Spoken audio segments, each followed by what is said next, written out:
So I decided to paint another snow globe, and this one that I'm painting is the gnome for Christmas.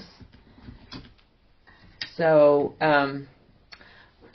I have it set up where I was going to try to do 3 as I go, because we're getting to the point where a lot of us need to be making a lot more ornaments for the end of the year for gifts, or if you have a craft show or something. So I'll see if I can keep 3 going, but if it slows us down, then I'll just move to 1. But I'm going to get rid of my little picture here. But I did want to show you, you know, evidence of life, that I do exist. I know a lot of times I'm very shy and I don't get on the camera, so here I am. Okay, I'm going to go away now. All right. Yeah, these are really cute, Loretta. Initially, when I saw it, I was like, ugh, a gnome, or as I like to call them, trolls. But the more I started looking at this, the more I kind of liked it. So I think I've decided I like the moon yellow for this piece that's in the back, where it's going to reflect the light at the LED lights. And so you have these 2 shims that go here. And of course you don't need to paint those. And then the next piece is this background. Oh, lots of rain and thunderstorms. Wow. We've been so dry here. It's been kind of odd, very dry. Well, it's not odd because Colorado is sort of a dry state. So anyway, this is going to be our base. And the color theme that I'm going with this time is everything is kind of these muted plums and muted greens.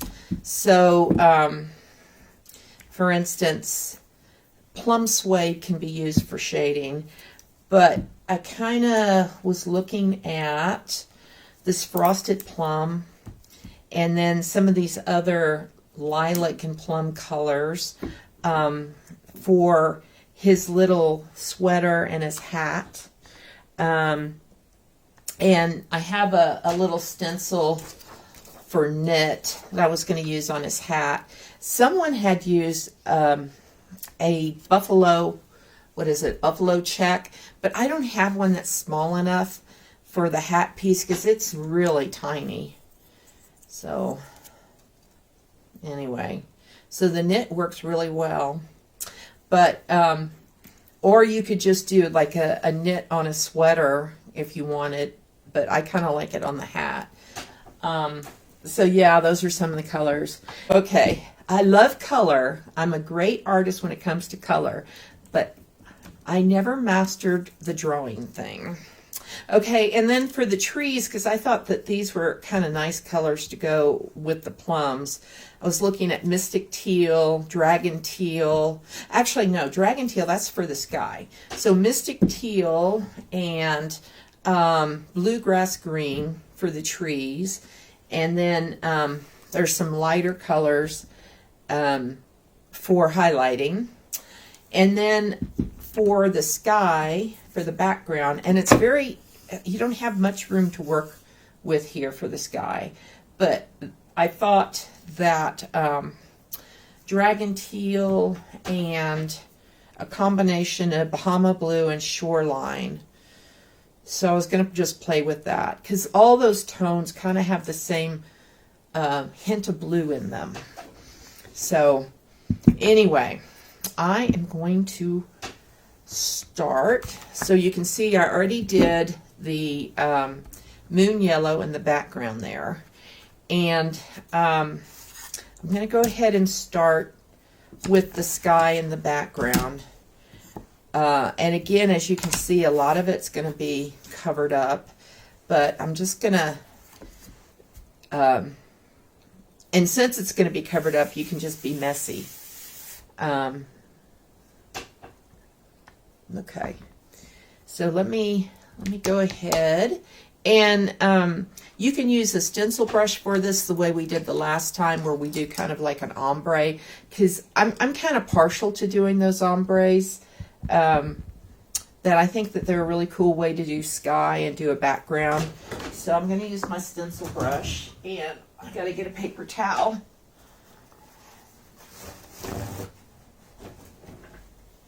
Yeah, it looks like it wants to rain here, but I don't know if there's any moisture in the air. So, okay. So I think I'm gonna start with the lightest tone, which is Shoreline. And you could just put Shoreline on and then just do a shade on the edge. So that's possible. So all of this is going to get covered up, but you're just going to go ahead and act like it's not going to be covered up. Yeah, I really like it too, Virginia. It's so simple, and it's really gratifying to do it. So I'm just going to take that out, and I'm going to, I guess, work on a couple of these as I go. Again, this is Shoreline. I'm starting to feel the pinch of, oh no, I got to get my ornaments done. Oh my gosh. Christmas is coming, as they like to say in the song. So, but it might take too much time to try to do all three at the same time, so I'll see. I will see as we go. Okay, so I'm going to bring in a little Bahama blue as well. So all of these blues just have a tiny bit of green in them, and I just feel like that light blue-green mix kind of works with the plum colors, the lavender colors that we have, that we're going to use in this. So this isn't too much of a shade difference, but it does bring a little bit something different to the piece, and I'm going to bring that all the way out now. I'm going to bring it all the way out to the edge. And as it dries, you can bring it more to the center, but it is a very similar tonal color to what we just had. So, okay, so I don't know how ombre-ish this is going to end up looking, but we'll just play with it and see, because I haven't painted this myself yet. This is my first go, and it was either paint it on my own or go live and paint it with you guys. So I may make mistakes as I do this. It may be like, oh my goodness, what was I thinking? All right. So now we got better coverage too, because the first coat of the Shoreline really wasn't, it was not heavy enough.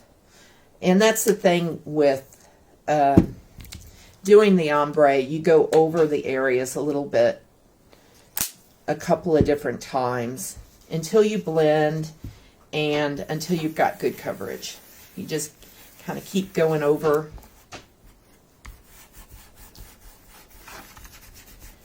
Until you like it.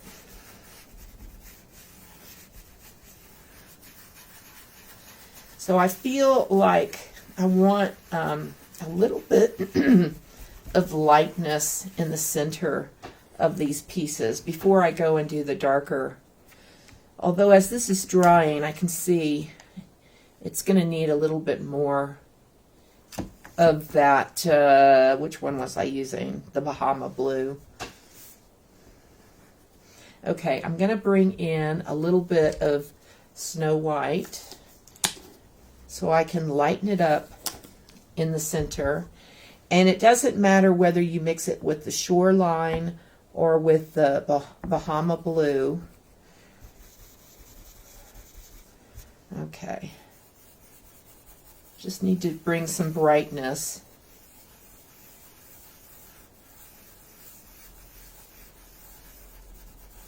Okay.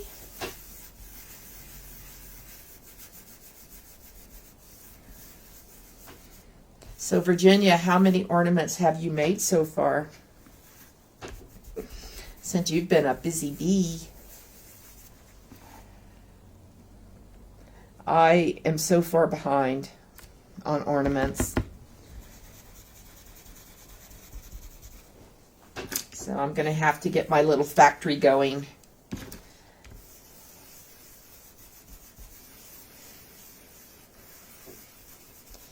All right. Yeah, it definitely needed that little brightness. Okay, so now I'm going to try to get some of that brightness out of my brush. And Dragon Teal is going to be a real big jump up, but we're going to see what it looks like. I'm just double checking. Yeah, Dragon Teal. So it's a blue, but again, it's a blue-green. And I think because it's really going to be bright, we're going to dry that. You dry it off more than maybe you normally would. So it is a dirty brush, so there are some of the lighter colors in there, so it won't look quite as drastic.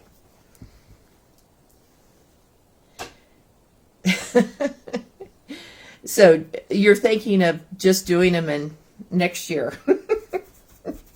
Yeah, you know, January, I love painting ornaments in January. I just love it because it's so cold and kind of miserable and dark.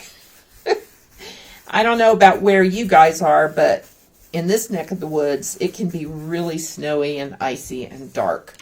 And you always need something to do. So painting ornaments in January here is a good idea. So I'm loving that. I like that. Yeah. Okay. And I kind of don't know about doing much more because it's such a small space.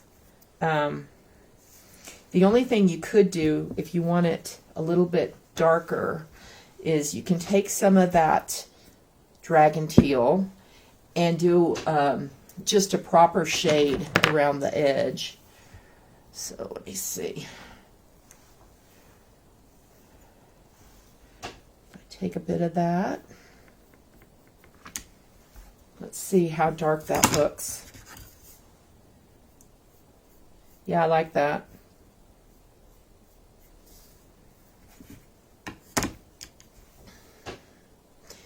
And with the snow globe, it doesn't have to be quite as blended of a line. It can be a little bit more stark because you're getting, you know, with a snow globe, you get a little bit of a reflection from the glass. And so you might see like more of a line from glare in a snow globe. So, hi Candy, thank you. I gotta keep putting my glasses on so I can see what I'm doing. Put my reading glasses on. So I'll see as that dries if I want to come back and blend the line a little bit more.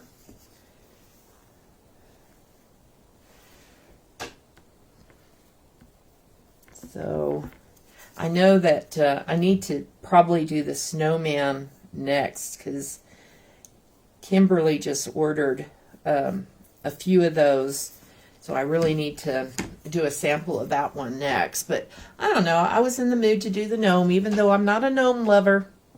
I'm not a gnome lover. And I know a lot of people do love them, though. They collect them. I'm not one of those people.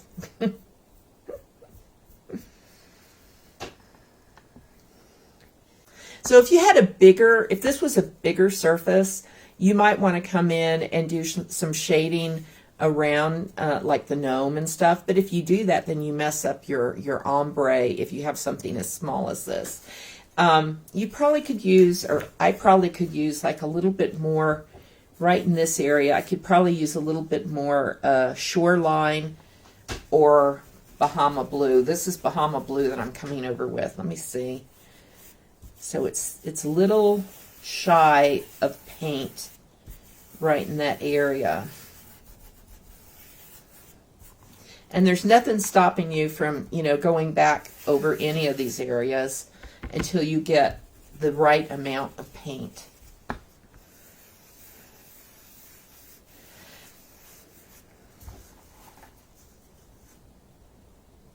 Oh, dinner plates with snowmen. Well, that sounds interesting. You're going to have to post pictures of that when you do it. That sounds intriguing. Okay. And if you want to come back and lighten it up a little bit, I just added some Snow White to my dirty brush again. I'm trying to get a lot of it off, though, because I don't want it to be too wet.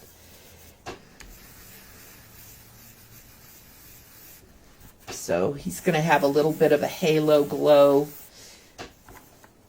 I might even want that to be just a little bit lighter.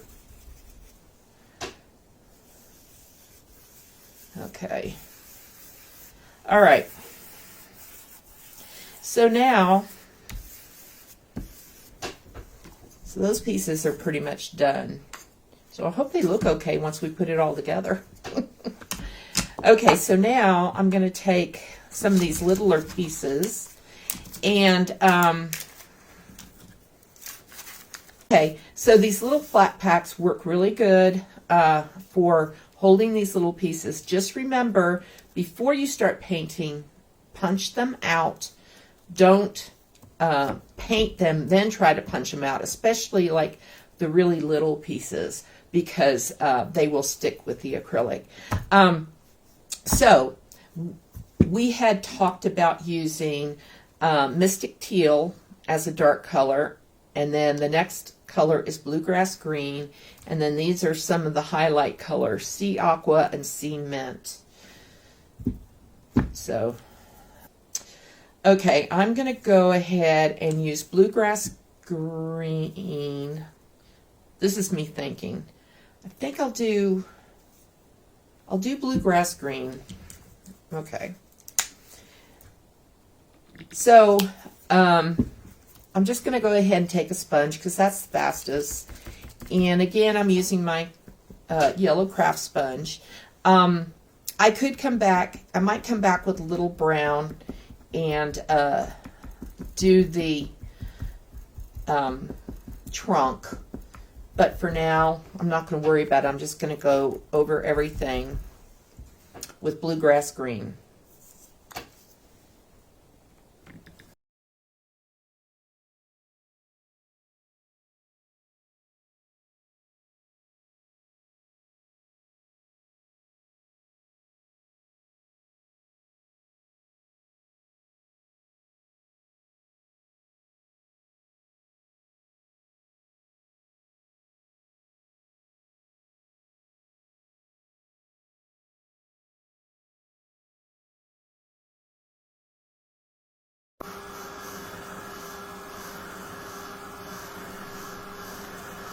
So you can do the trees pretty simply.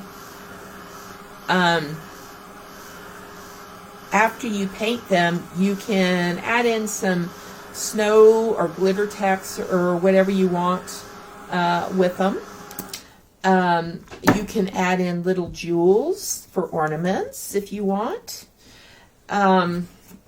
So you can play around with that. Okay, so these are the snow pieces. I'm going to let those dry a little bit. I'm going to jump around a lot.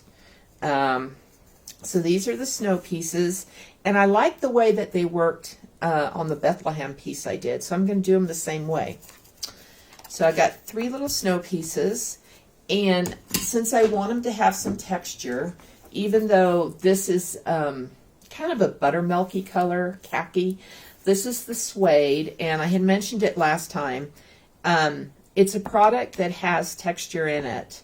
And so even though you're using a sponge, which will give you texture, this will make it even more textury. And if you use glitter text or whatever on top of it, then you'll get even more texture. Let me see. I'm looking for a stylus. There's one. Okay. So I think I need another piece of palette paper. Yeah, I'm going to hop back and forth between pieces while things dry. Okay. So this has a little bit of texture, gritty stuff in it.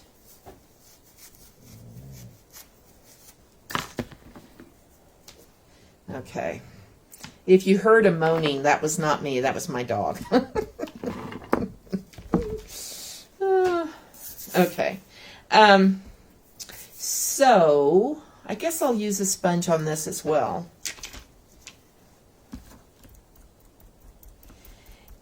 So you see, it's kind of, it's not really buttermilk. I think it'd be, oopsie. I think it would be closer to like an antique white color.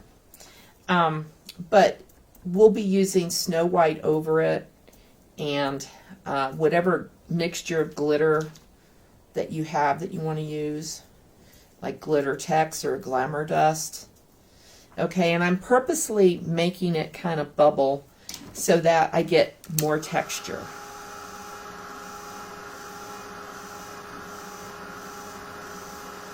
All right, so I'm going to set that aside now. And because we're going to come back with Snow White over this, we can do another coat if we want to get more texture, but we don't need to do it for coverage. It would be if we wanted it to be a little bit more texturized. Okay, so let's see. Next we're going to base coat the hats. And actually, I think I'm going to go ahead and do the beard and the mustache in the same way. And, of course, with a gnome, you don't have to have, like, a white beard. It can be a gray beard. It can be a brown beard. We're not, it's not Santa Claus. For ease, it's, you can just go ahead and keep with the warm white or snow white or whatever. But anyway, I'm just going to start by putting this texture on here because I want his beard to have a bit of texture. And I could put this in the frame and that might help, but I'm just gonna kind of hold these. These are almost small enough where you need to put them on something, and I'm just gonna hold them with my finger. And again, this is that khaki suede.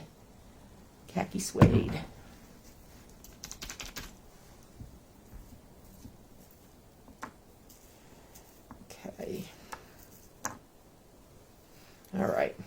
Those hats would be a different color. So I'll move all of that over.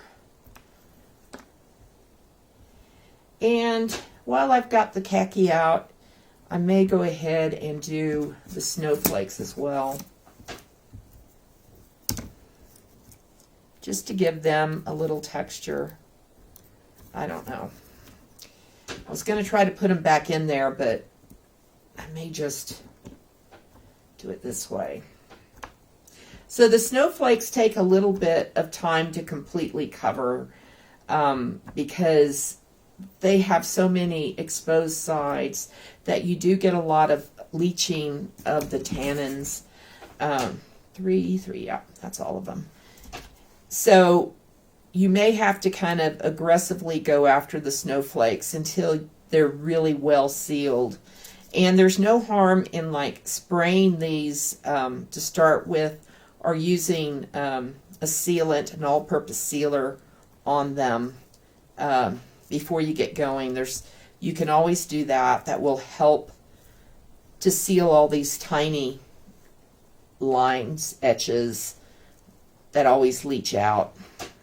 So, all right.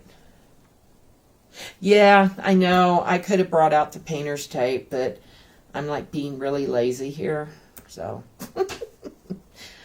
I'm just, going to mess up my manicure. My manicure is already a mess. Okay. I'm not 100% sure what color I want to do the gnome for Christmas. I may come back with some similar colors to like the sweater. I think what I will do, the first time I did this in a natural brown. Like I did this in espresso. I used a baby wipe, and I just wiped on the natural brown, the way you would think you might see a wooden, a snow globe with a wooden base. But I've seen some people come in and add in color that kind of coordinates. So I'm going to do that. I'm going to use one of the colors from the sky, I think. So let me see. Let me try the dragon teal, and I'm just going to use my dirty stencil brush because it's there and ready to go. So, and get off some of the wetness there. And all this is going to be covered, so you don't need to worry about about going over the lines. If you look closely at this piece, you'll see that there's an etch, some kind of weirdness happened with my laser cutter when I was doing that. So, yeah, that will be the ornament I keep for myself. So, I always try to keep one ornament for myself and then either gift or sell the others.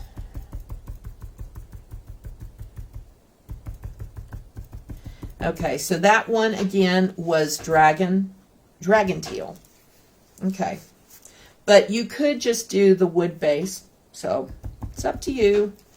And that will probably need 2 coats. Let me go ahead and dry it and do another coat.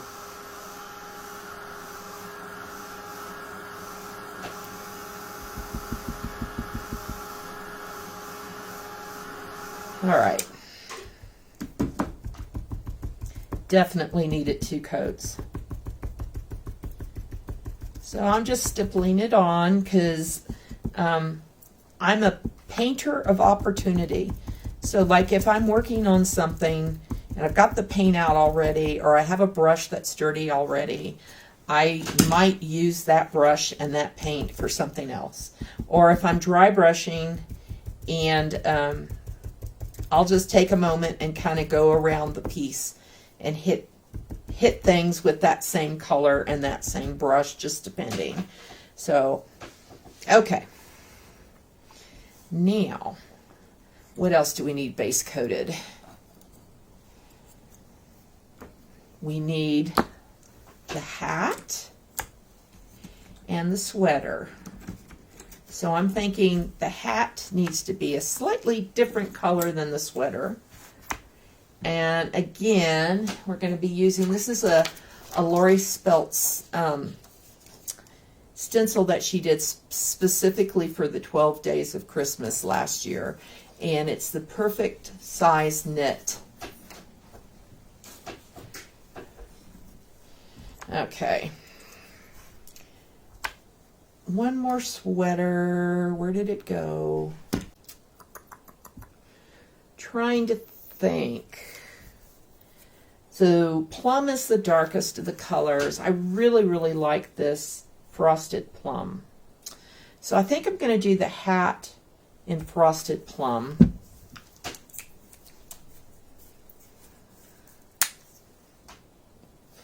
And I'm just going to get another craft sponge.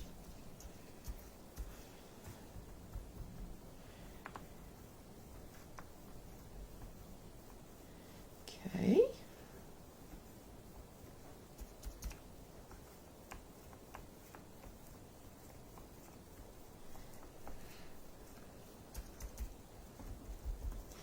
Alrighty.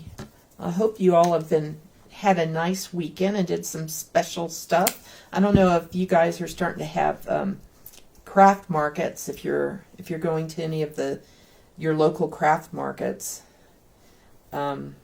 I've gone to one so far. It was a Molly McGee craft market. I don't know if that's a national group, Molly McGee's. So, and of course in the old days I used to always do the craft markets. I don't do them as much anymore just because I don't really have as much time. There there it is. There's the sweater. But I always loved showing it at craft fairs. There's always such an adrenaline you get whenever you're doing a show. But oh my goodness, the work.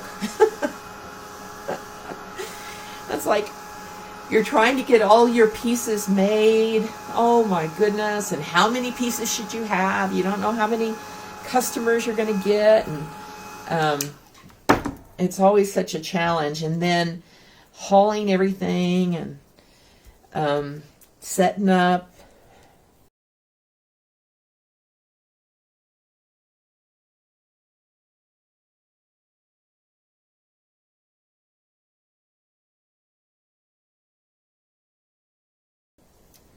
Yeah, I mean, absolutely, Kimberly. Just so much pressure doing all that. I loved it. I used to love doing it.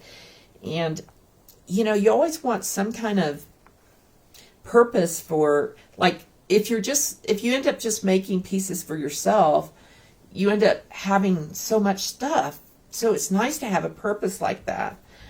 So, but anyway, I keep busy doing other stuff now. All right, so I'm going to do the sweater a little lighter, I think. So I'm going to try the wild orchid for the sweater. So somebody I saw had done this gnome in pink, but didn't quite like it. I thought pink was not quite right. So that's why I decided to do kind of lilac and plum and lavender and some of those colors. So, all right. So again, that was wild orchid. Okay. So now I'm going to do the stencil on the hat. And so if you think about knitting and crocheting, do you think that the stencil should be a darker color or a lighter color? So it's going to be this stencil. And I could come back with plum, make it darker, or I could use like lilac meadow or gentle heather. Where'd that one go? That one's this one. Okay, yeah. Okay, so I can either go gentle heather or plum, darker or lighter on the stencil. Darker, Candy says. Oh, thank you, Candy. I really appreciate that. Thank you so much. All right, one vote for darker. And since there's only a few of us watching, that may be the only vote I get. Okay. I will try this darker.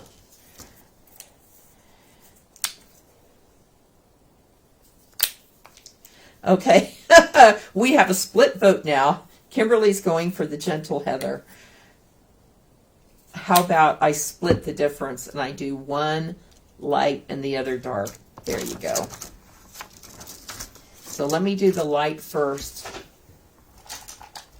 And then we'll do a darker one, and then we'll know which one. We'll know which way to go. Okay, so gentle heather.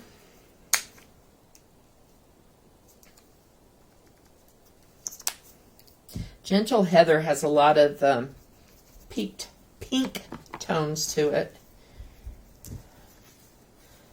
Okay, so remember to dab off some of your color before you stencil so you don't get bleeding. Okay.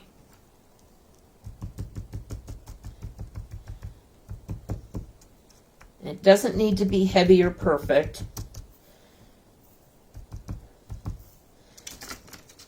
Okay, so that is the lighter one.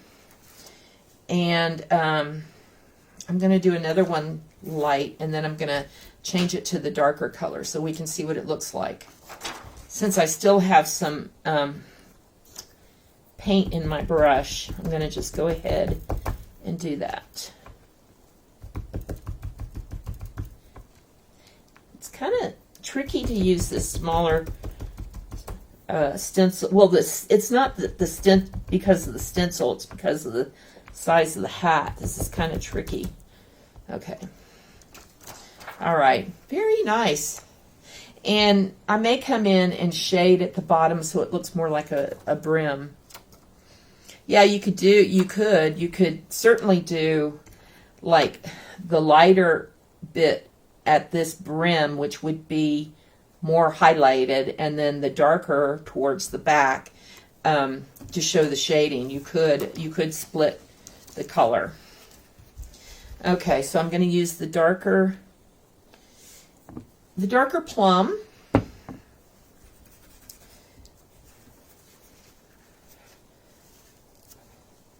All right. Here we go. But yeah, you could play around with it and change it up. These pieces are so small, but yet there's so much detail, so you can really have fun with them. Okay, what did that look like? Ooh, that's too close, isn't it? And it may be that because my brush was too, still had too much, I don't know. It may have had too much of the light. But yeah, that came out really, really light, didn't it? It was very, very, it's a lot closer to the frosted plum than I realized. And I could go back over it, but you have to really make sure you get everything lined up. Yeah, I'm surprised that's as light as that. Let me try this again. Okay. Try to line that up. Okay.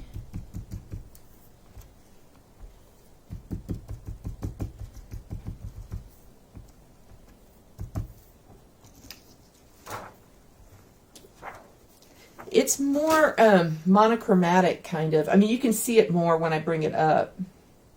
Interesting. Very interesting. Nice. Okay, so for both of them, I'm going to create like a little brim.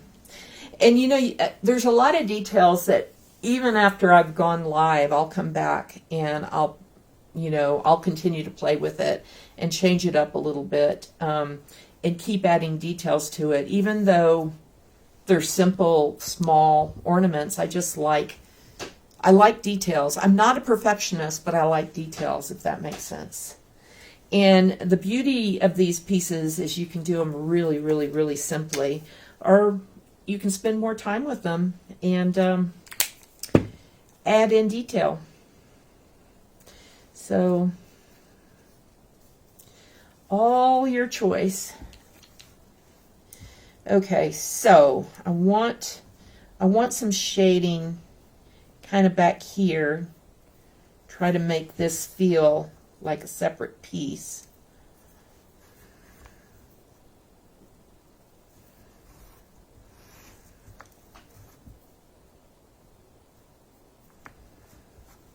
Might need to go a little bit darker with that one.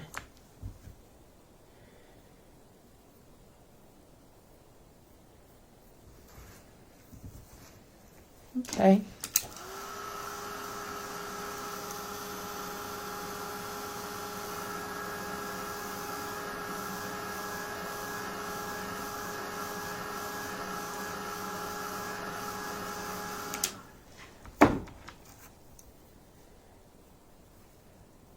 So the plum and frosted plum are closer in contrast than I would have thought. Okay. So it's up to you on how you want to dry brush this, if you want to dry brush this. So I'm just going to grab a brush and I'm going to take a little bit of the heather, the gentle heather, and a smidge of white.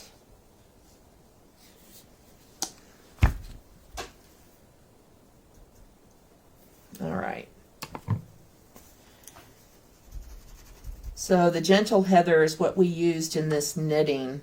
I'm just going to kind of bring it over the top a little bit. Just, okay. And then I'm going to come in this lighter area here in the brim. Just going to come back in and add in a little bit of highlights. So this brim area is a little bit brighter. And you can play around with it some more. So this is kind of the difference between the two. It's funny because on camera this looks really, really bright. And this looks really balanced. But in real life, this is much more subtle. So, yeah, you could come back with Payne's Gray. The only reason I didn't want to do that, I pulled a gray instead. I pulled the plum suede. And the reason I did that is my blues, the blues in Payne's Gray are a different kind of blue than what we're using. So I had pulled out the plum suede, or you could use a darker gray. I may or may not come back later and do that. So I might mess around with that kind of after the fact. But that was my feeling on Payne's Gray, because it doesn't really match those tones. But anyway. Okay. So going back to the sweater. Looks like I need a little bit more purple in here. And again, that was the Wild Orchid.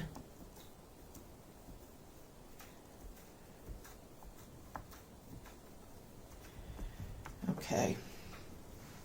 I kind of feel like I also need to show you guys how the lights are going to work.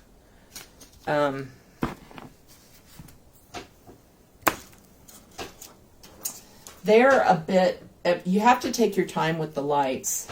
So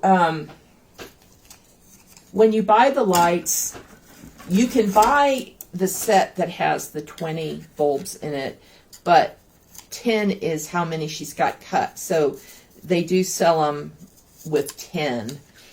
So this is kind of the thickness of what it's going to look like. And when you do it, you have to make sure that you go ahead and glue these pieces together. I'm going to show you right quick. Let me get some of the lights while some of this is drying. Okay. So this is 10. Now, they said if you ended up with the ones that have 20 of these little bulb dots, that you're able, I haven't tried this, but that you're able to snip off the wire. And oddly enough, the cost is the same whether you get 20 lights or whether you get 10. I found that out. Okay, so that does work. Okay, so let me just show you. So you'll be gluing these two pieces together, because I did this wrong the last time. I had forgotten to glue these on, and I ended up stringing everything through. And also you want to paint this back as well. So like use the dragon teal or whatever color you're using. And it's nicer also if you put this piece through. You're going to use Velcro. So let me show you the Velcro dots. So they look like this. And let's see, where did I put that? Okay. So in this finished piece here, you see I didn't get that through, and I only realized it after the fact, and then I couldn't stick it in. But you can see how you have these little Velcro dots, and you just stick that on the back. But it is neater if you push that through.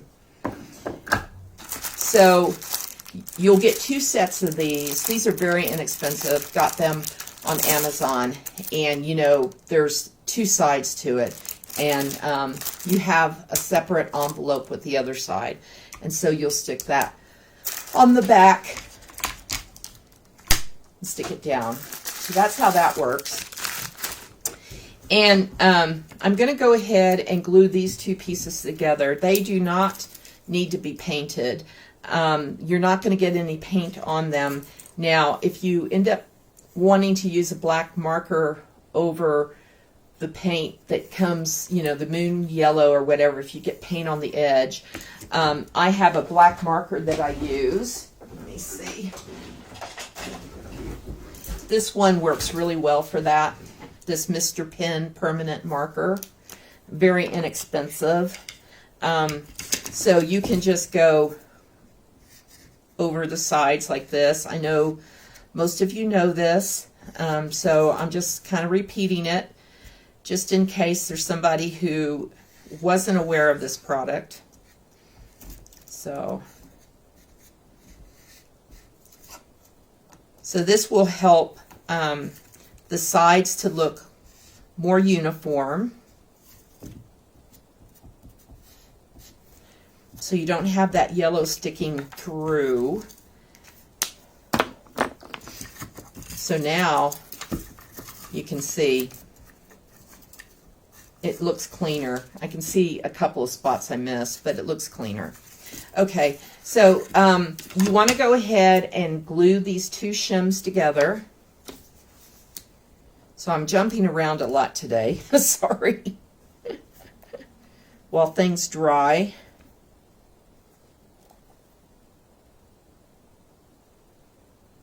Okay, so I'm just using my art glitter glue.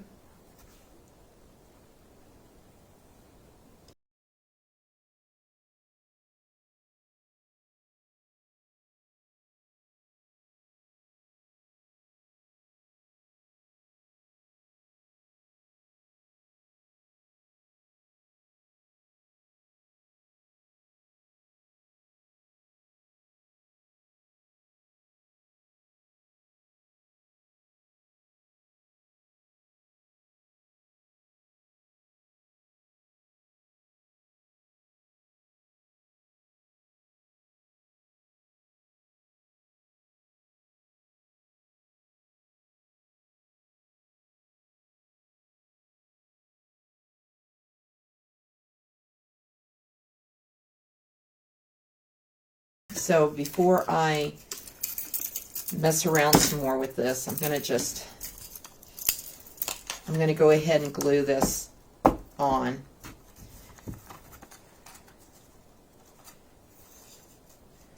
Okay, so everything should line up. I always use my finger. I know. Anyway, use your fingers to kind of feel the edges when you glue this together. Okay. Get my glue. I just had my glue. I moved my glue. Oh, yep.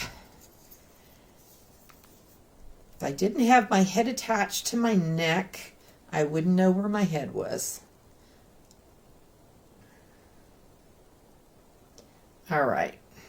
And it doesn't need a huge amount of glue because it's a pretty light, it's light pieces. You know, it's going to stick. And art glitter glue dries so quickly. I know people have their preferences on their glues. I just like my art glitter glue. And I use a baby wipe. It helps to wipe off the excess, but also it kind of helps me to get everything lined up in the correct place. Okay.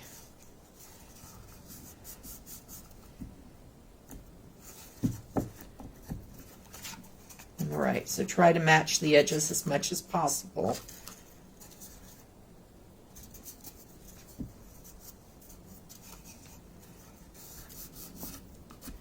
Okay. And again, if you want this to be darker after you've had the glue and There's a couple of cut spots there. That's where it notches in when I'm cutting it. You can go back over again with that Mr. Pen permanent marker or whatever kind of marker you have, and it just helps to make everything look darker and more uniform. So that is something you can do. All right, so this goes in here, and you can see this is very, very long. So what I did, and then this piece is going to go over the top. So basically, you will be working on this piece upside down. Get a piece of palette paper. Let's see. Palette paper.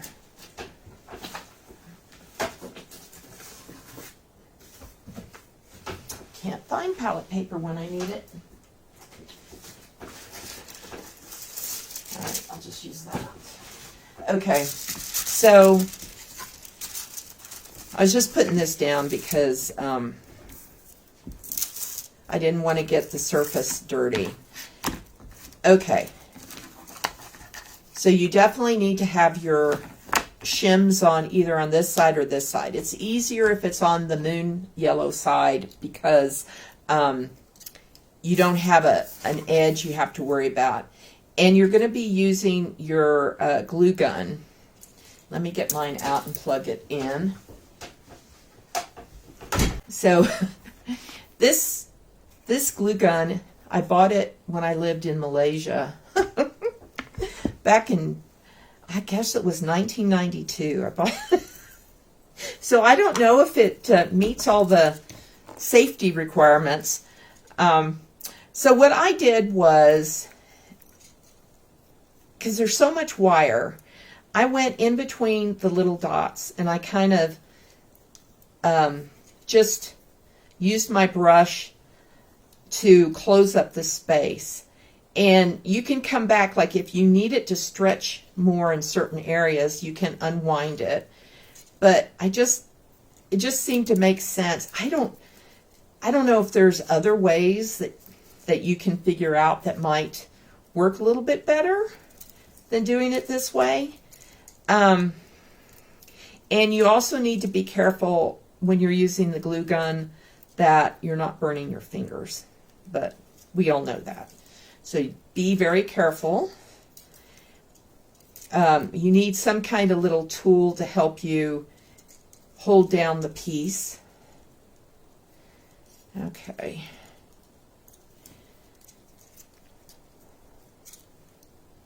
Anyway, this was just kind of my idea of how you can, and if you try, like if you start gluing some of it down and then you try to wind the pieces, twist the pieces, then you don't have any leverage. So you kind of need to do it before you start gluing down the wire. Okay, one more, looks like. And the spacing between the lights is all pretty much the same when you get these. So it's just a lot of wire to contend with. And you can either sort of start at the beginning area. So this is the light. And it's not, the light's not actually going through the hole. It is kind of sitting near the hole. And you could pretty much just throw the lights in, close this up, and it would be done. Let me show you. So if you didn't feel like putting it over the area of where the little holes are, if you close it up like this, and you don't glue anything down, you still get light. It's just not, it's a little bit more sporadic. But you can do this precisely. I was telling Virginia this earlier. You can do it more precisely or you can do it messy. So, just do it the way you can get it to work. And nobody's going to see the wiring in here. So if it is a mess, don't worry about it. And you need some kind of tool to help you hold the wire down. So let me see. Is this working? Okay, it is starting to work. My glue gun is alive. Okay. So I just want to make sure I've got everything done the way it's supposed to be. I got the 2 shims, yes, and that's going on. All right, and because since you've already done this piece, you can go ahead and I can glue it in now. It doesn't matter. I probably would wait until I had everything finished and then I would glue it, but I do want to show you guys how to do this. All right, so I'm going to get my little trusty thing here. So again, the light isn't actually, the little light dot isn't actually going through the hole. It's just kind of sitting above and near the hole. All right, so I'm going to put a bit of glue here to start with. Okay. I sure hope I'm doing it right this time. The first time I did it, I ended up having to scrape off all the glue and start over because I had forgotten to put my shims in. Okay. And there's lots of glue strings. I never use a hot glue gun, never. That's why my glue gun is from 1992. So I know that a lot of people have their tricks. You watch them and they're like swirling the glue, the hot glue, the strands, and it's like, wow, that's cool. And I don't know what I'm doing. So you do want to make sure these little twisted bits that you have, you know, that they don't obscure your hole. So I'm going to go ahead and I'm going to put a little in there to start with so I can get that to stay in place. So this process does take a little time. You just need to have some patience. And you want to figure out the best way to go with your lights where you're not pulling them and you're not like the wire's not tripping over the other wire. So I'm going to go this way. There's no right way or wrong way of doing this. I wanted to find my little thing to go closer. Yeah, thank you, Nancy. I saw that. Thank you so much. I go onto Amazon. I will post a link. Because one thing I wanted to look at too is I was told, like, if you ended up ordering instead of the 10, because you have 10 holes, so you need the lights with 10 little bulbs. So these little bulb dots, as I call them. But even if you order the 20, I believe you can snip off the end. So, but I will post the ones that I ordered.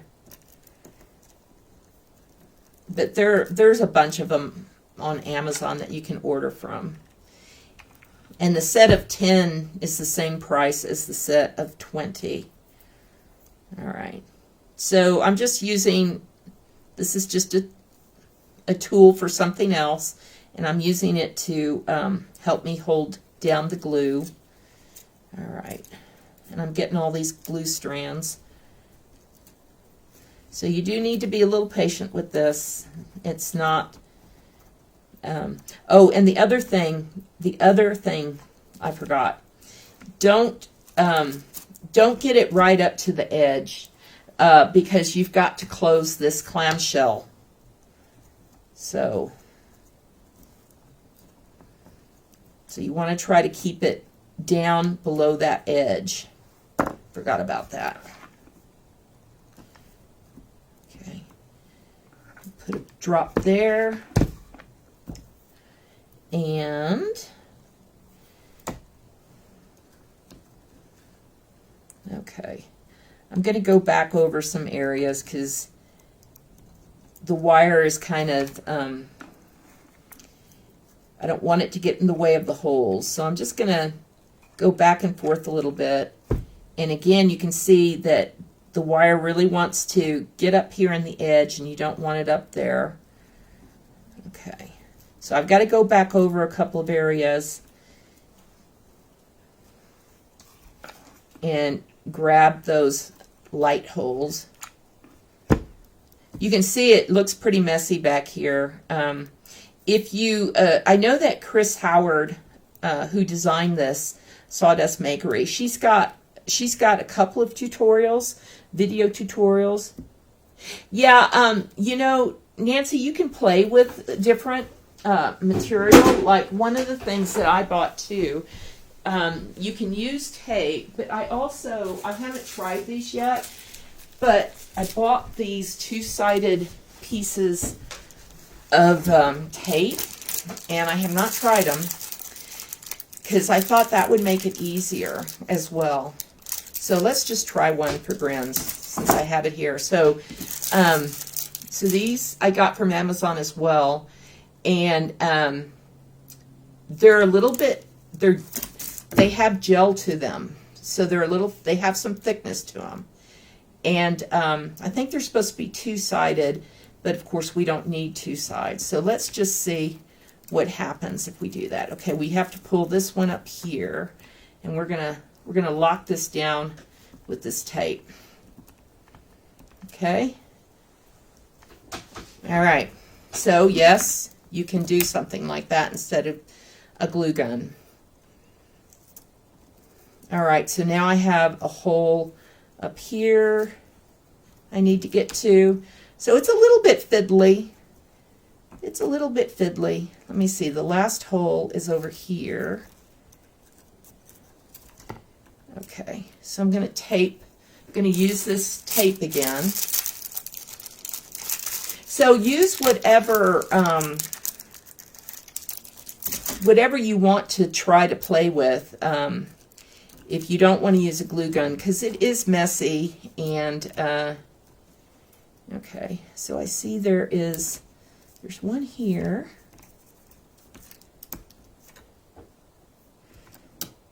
And I'll pull that down because I'm going to need to bring that light over. So I'm going to just put that there. And I'm going to come back over to this little hole here. And again, no one will see what you're doing in here, so it doesn't matter how bad or how good it looks. No one will see it.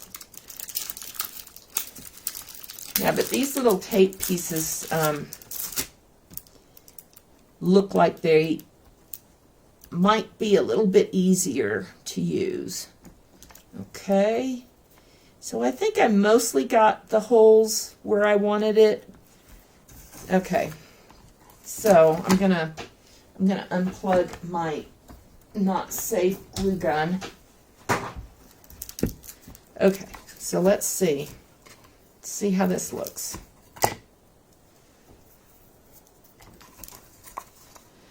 So hopefully that tape, that double-sided tape, would be good.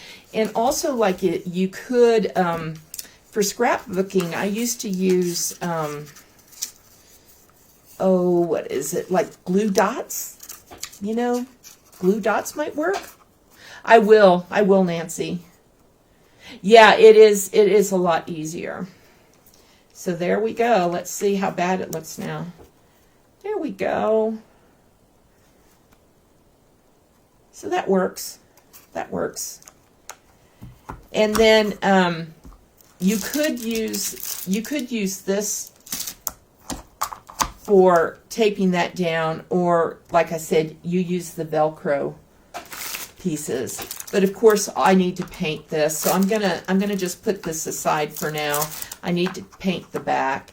And what I would have, if I wanted to show you guys how to do this, so normally I would paint the back before I did this part, but I just want to kind of show you what it looked like.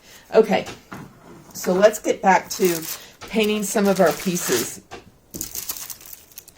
I think that the Bethlehem ornament, it went really fast. I was able to paint that in 45 minutes. This is a little bit more detail.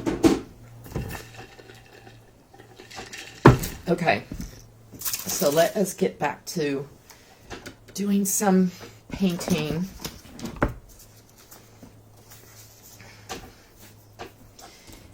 Okay, So if I grab a little bit of, so the plum suede for shading, let me just see. Add in a little bit of that. And again, the reason I'm using kind of a gray tone as opposed to Payne's gray, which, you know, you can use Payne's gray, but it was just I was concerned about the blue in the Payne's gray. So gray sky might work as well. Okay, shading brush. Yeah, I think that's too light. I gotta go darker.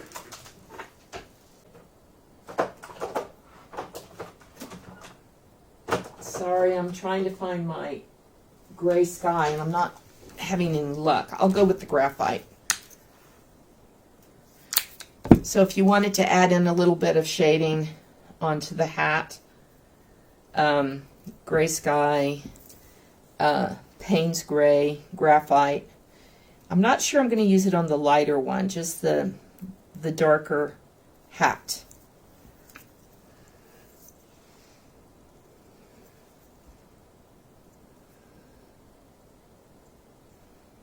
Okay, there we go.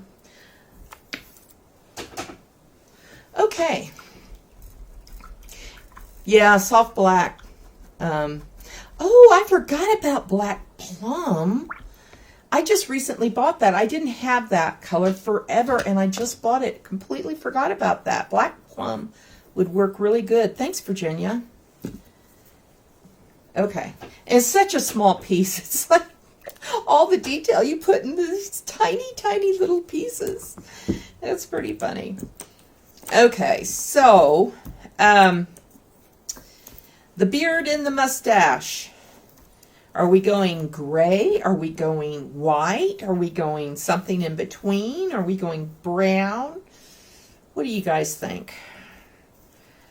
White, kind of gray. So right now it's got khaki on it. And so I'm going to come with a sponge and add in some more color.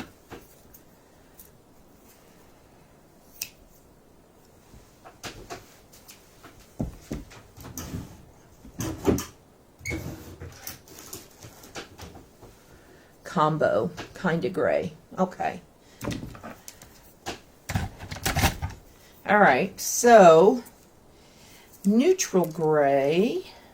Yeah, let's kind of do some salt and pepper. Let's do some salt and pepper. So I'm going to start with a neutral gray, and I'm just going to come in here and just kind of add in sporadically here and there some of the neutral gray.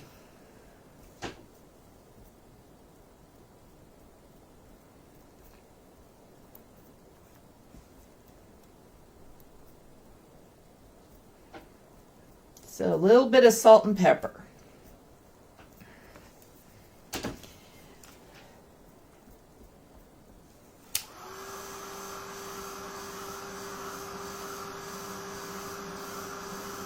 So we could do it as a dry brush too, but I'm going to do it this way and just see what it looks like. And then I'll do some shading.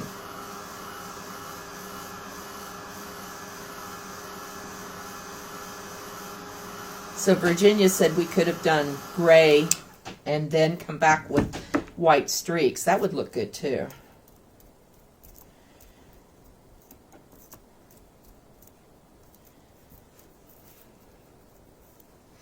Okay, and since I've got this here, I'm going to just use it as a shading technique too. So I'm going to drag it across the edges. So again, I'm a painter of opportunity. So I already had this sponge.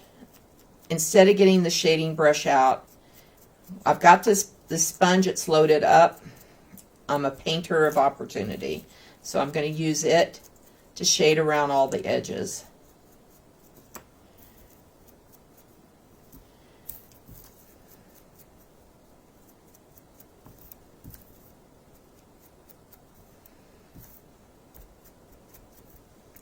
Okay.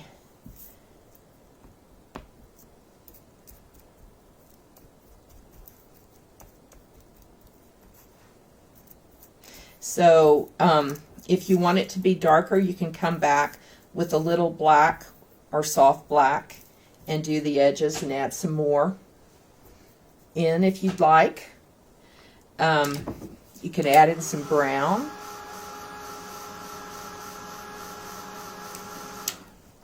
If you want it to be more solid, you can come back and make it completely gray or brown or whatever. So I just wonder if I get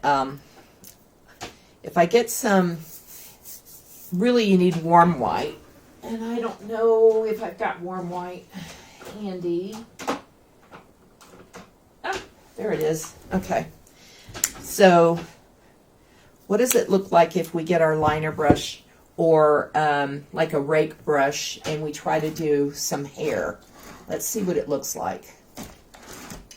See if I can find, I have a specialty brush in here somewhere.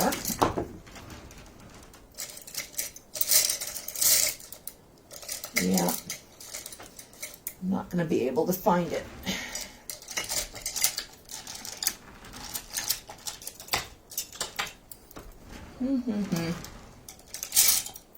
Well, let me try. I'm going to use my liner brush instead.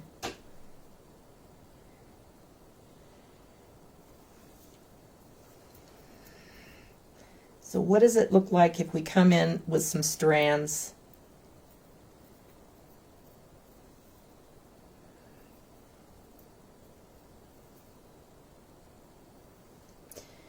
So do some strands of warm white in here.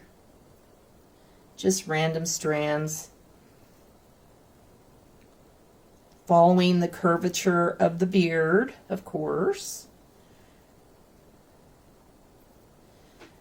So just something like that.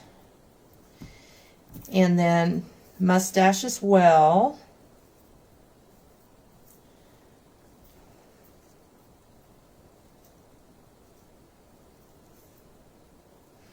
Since this had texture in it, it's being a little bit awkward going over the texture. Okay, so that's one option. Okay, so now what you can do, and you could make that, you could come in with some soft black or some different tones of gray as well. Now, just out of curiosity, because there is texture here, I'm going to come back with a little bit of dry brushing.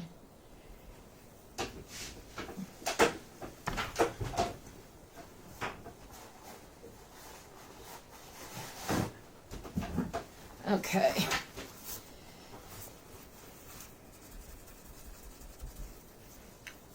I'm going to see how it picks up the texture.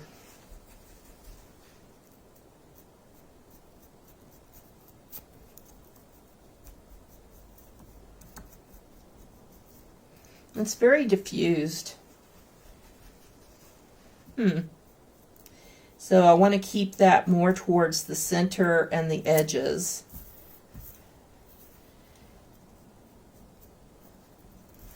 Especially the top edge.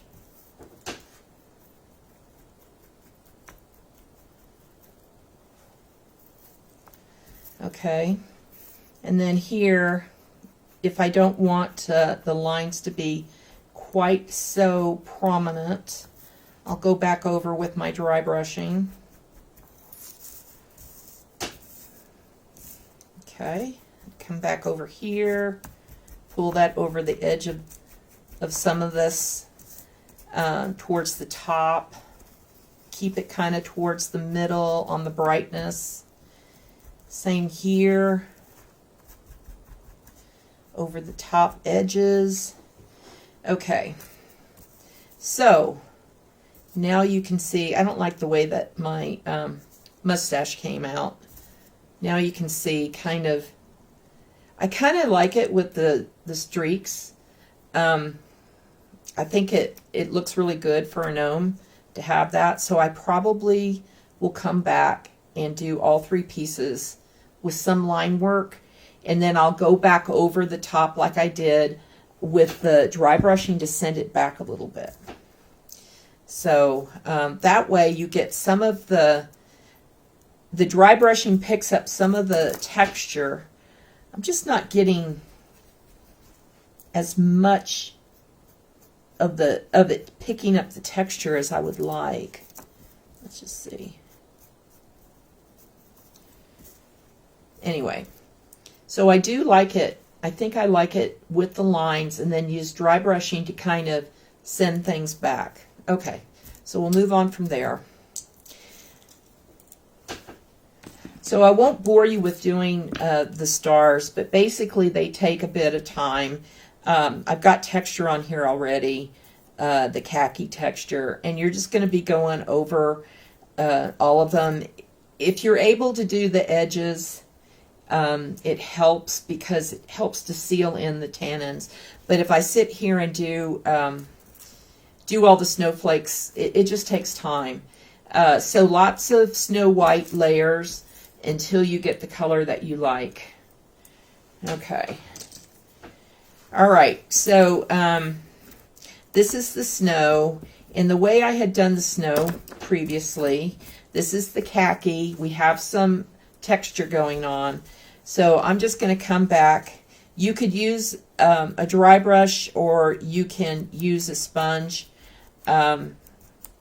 If you use a sponge, you'll lose all of the khaki underneath. And I don't know if you need to have that. Khaki is the color of antique white. I don't know if you want that popping through the back of your snow mound or not. But if you dry brush, it maintains. Let me see if it comes into focus. Hello? Nope. It's not focusing. No. There we go. So you get a little bit of that coming through, whereas if you come back with just a sponge, and on this you don't really want to use warm white. I picked it up because it was on my palette. Really, you want to go with snow white. So if you use a sponge, you potentially can wipe out a lot more of it. It's just kind of a different look. Well, so you can control how much you want to cover. If you want all of the khaki gone, sponge heavy, or sponge one layer, dry it, and then apply another layer.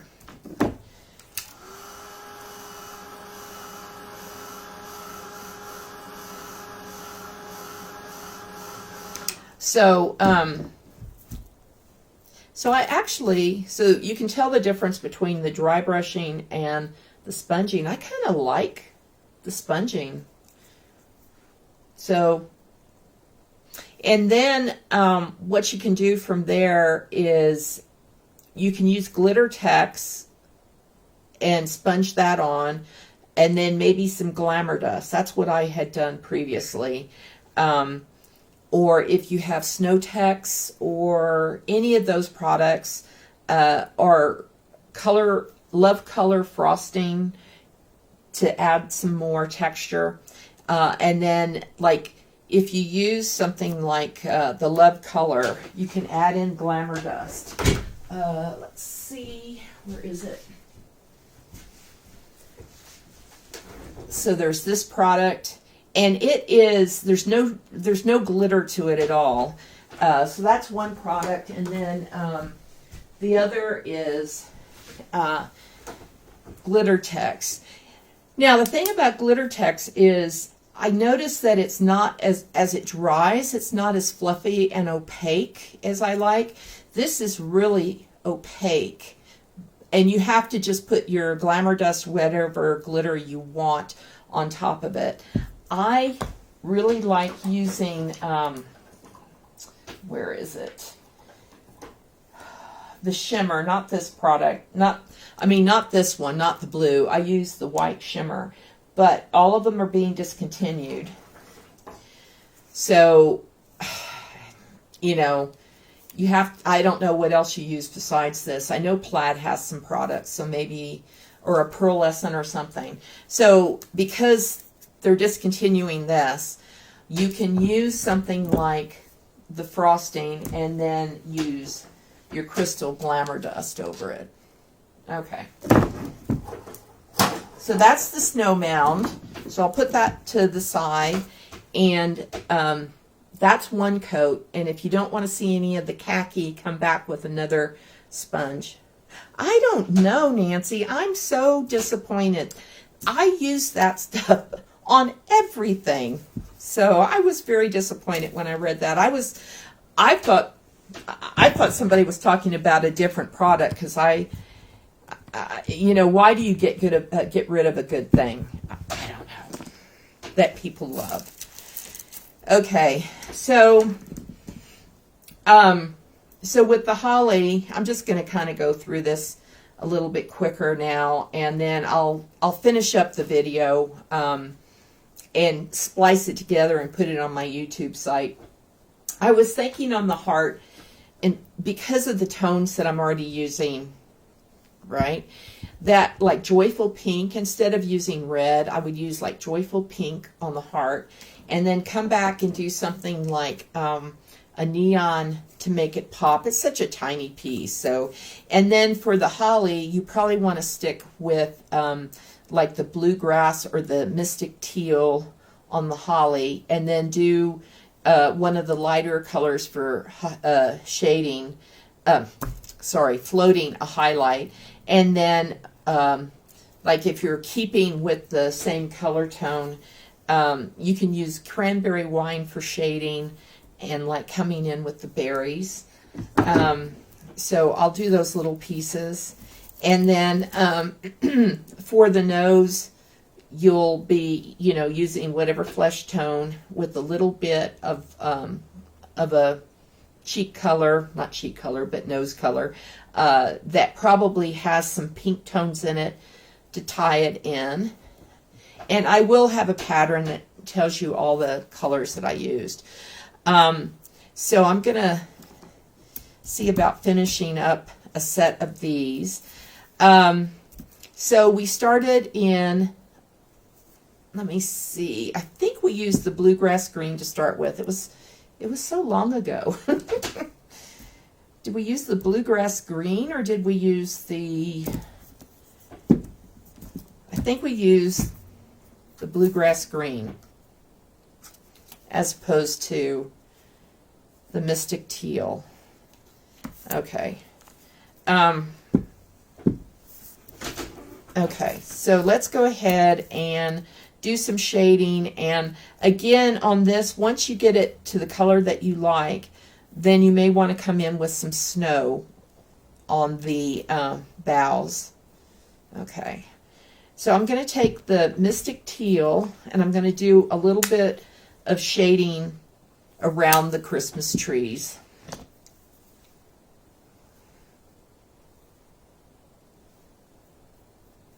And, you know, whatever tones you want to use. I mean, these are just some ideas of colors that I wanted to try on this piece. And I'm going to have to go darker than this. I can see that already.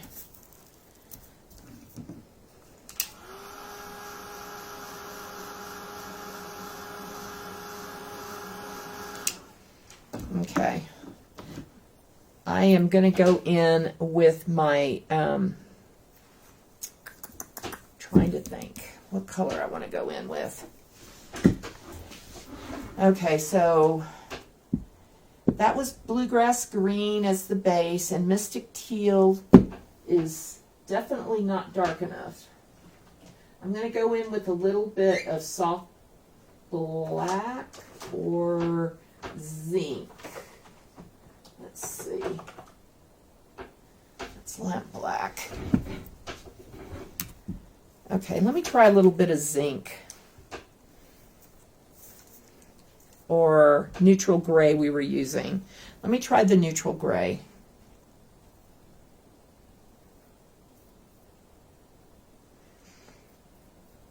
So again, this is me,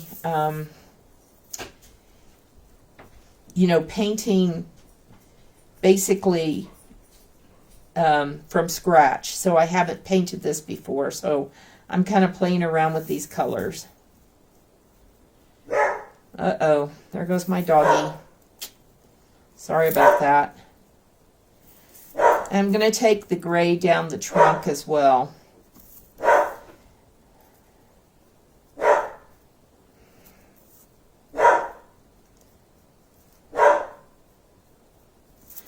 So this piece hooks into another piece there, so you're going to have a shade underneath so you can see.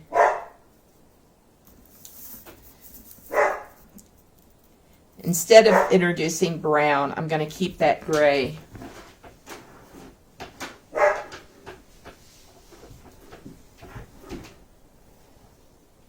I don't know what he's barking at. This morning we had a huge bull elk in the property, and he was not amused. My husband happened to let him out just as the bull elk was coming up our hill, and this thing had absolutely huge, huge antlers. So, okay. So I'm just kind of roughly going in where I would see shading. And again, you can see this is tucking under a bough here, so you would have some shading there. And again, that was the neutral gray, I believe. No, it was graphite. I lied. It was graphite. Okay, so now I'm gonna take a little bit of the lighter green, blue, sea aqua. I'm going to try that. I'm going to do a little bit of dry brushing.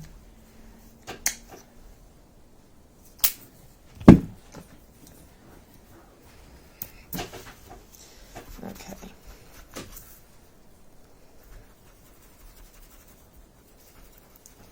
Okay, so I'm going to lightly go over the tree. It's really hard to get into the areas where you would float color with the dry brushing because this piece is so small. But basically you're just trying to add a little bit of extra dimension.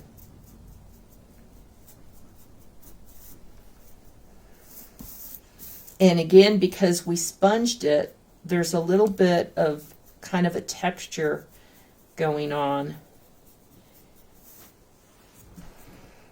So that one was sea aqua, and it is very, very, very light.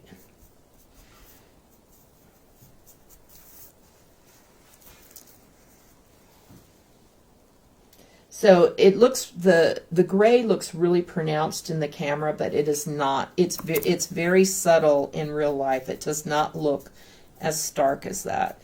It looks pretty toned down. So until I put the piece together, that's when I start to do a little bit more refining. So I'm going to just take a little bit of the sea aqua with the bluegrass green. I'm going to mix them. I want it just a slightly darker color here. I'm just going to go back over some of these areas here. And that way, if you do think your shading is a little bit too much on the dark side, it does help to send some of that to the back. So, all right. Let me just see how this is shaping up. I still need to do some work on the sweater. I don't want to leave it that way. I just want to see how things are starting to look. All right. Pull this piece over because it's easier to handle than the one that we glued together. Although it would be nice to see that one lit up. So let me pull over the one that has the lights in it.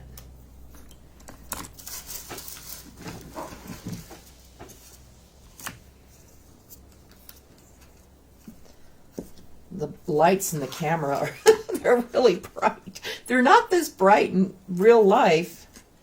Wow, they're really bright. I don't know. Okay.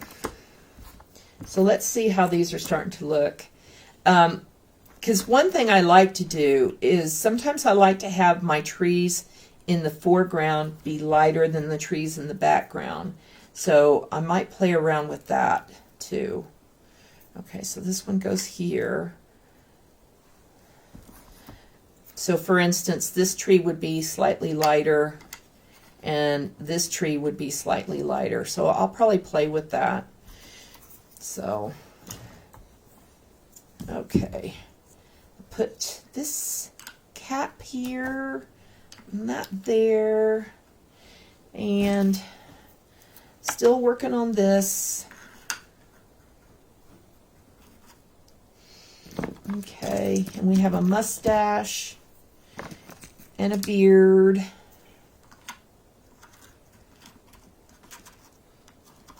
And the other thing you want to do is you could use like Starlight varnish on the back, or you could spray it and put some glamour dust on it. You might want to manually put in dots for snow, or you might want to splatter some snow white. Hi, Julia. Welcome in. I'm almost done for the night, so sorry you caught me at the end. All right, so, and it has a heart and some, I think it goes here. I'll have to check where it goes. And then the 3 snowflakes. And of course, I'm working on those still. And Gnome for Christmas. And then what I'm going to do with the scallop piece is I think I like the way it looked when I did the tarnished silver. So I will show you that. Oh gosh, he's turning out so cute. Oh my goodness. Okay, so there's still details to finish up. Virginia, I like the strands in his beard and mustache. That was a good call. So this, I probably will pick up some of the plum here. Okay. So if you missed this the other day, what you do is, say you take silver and you paint this silver. I gotta find my silver first. Okay. And I think silver is the right color for these tones.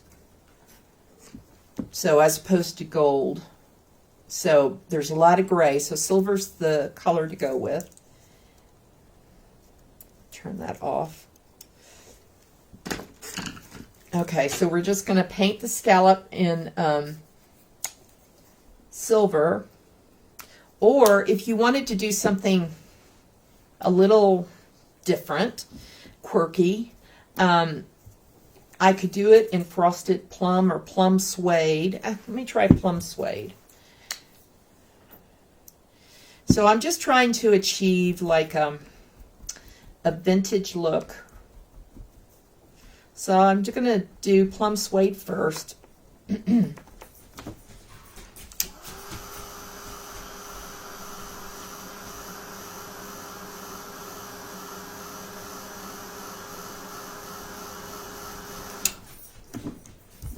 So when you're doing this, if you decide you want your trees to be just a little bit more different shade, you can lighten up the bit right around the gnome just to use a little bit lighter color, like a mix of the shoreline and white, the way I did. And again, you may want the foreground pine trees to be a little bit lighter and the ones in the back to be a little bit darker. Okay, so I did that again. That's plum suede.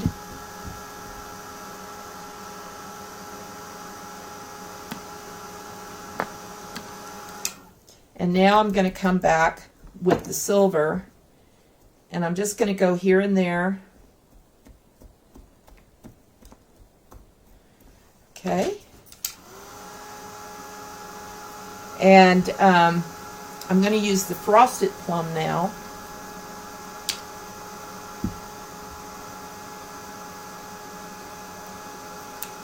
I started with plum suede. Now I'm going to frosted plum. And I'm going to put a bit of that on.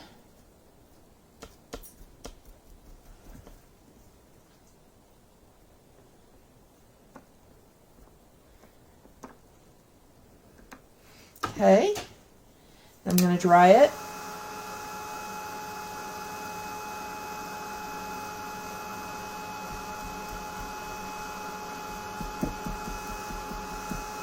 And then the last step is to come back, and you've got a very light touch, and you're just coming back with the silver and going back over everything.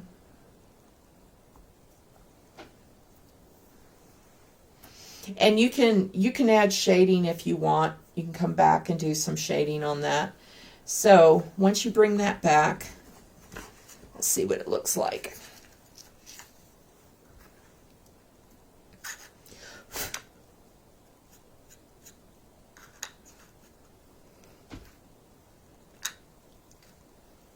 All right, so there you go. That's that's a beginning of this. And I will post pictures of what it looks like in the end. And like I said, I'll finish doing some of this stuff, adding some detail. I'll add that to the video, splice it into what we did today, and probably post it on YouTube. So anyway, thanks very much for coming to watch today and checking this out. Again, you know, when I'm painting it from scratch, I don't always know the direction it's going to go. So sometimes it works really great, and then other times it's like, yeah, maybe I shouldn't have done it that way. Let's see. Get back over here. Okay. But there's so many different color combinations you can use. You're welcome, Kimberly. So I know that, you know, Kris Howard, one of the samples that she did was in the traditional Christmas colors of green and red and everything. But you have to watch out sometimes when you do that if you're, you know, I guess the red. So I guess he was kind of in shades of red. So there's lots of ways to do this piece, and just play with it. So hi, Linda. Thank you, Penny. Thank you so much.